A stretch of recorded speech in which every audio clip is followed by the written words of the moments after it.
Now let's take a walk through the setup guide where you can fill in a few details to get started straight away or complete the setup process now.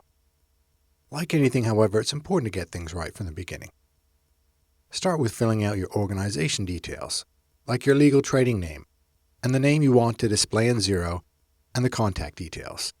You can even enter in your social media links so they'll appear on your invoices to boost the profile of your online presence.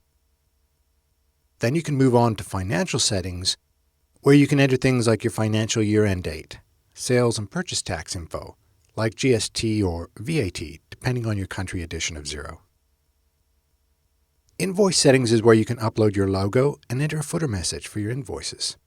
Don't worry if you don't have that on you just now. You can do it later within the software at any time. Then carry on to the next step, invite users. This allows you to grant various levels of access to your new Xero organization to the people you want. At this point, you can even hand over the rest of the setup to your financial advisor, or if you are an accountant, to another staff member in your practice. Now, you may have chosen a medium pricing plan, so this step for multi-currency gives you the opportunity to move up to the large pricing plan and add in currencies you'll be trading in. If you only need to trade in your own currency, then you can move on to the next step.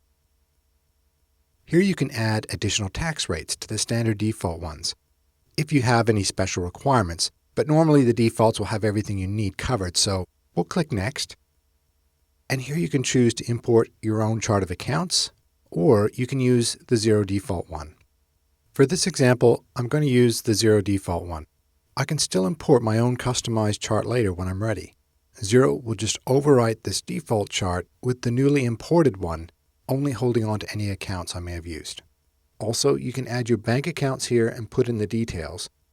So we can enable the automatic bank feeds once you're using Xero.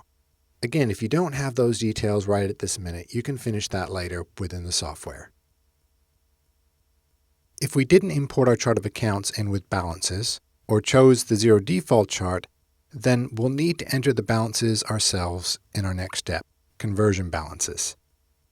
Set your conversion date, the date you want to start entering information from, normally the start of your financial year, but you can easily select a mid-year conversion date as well.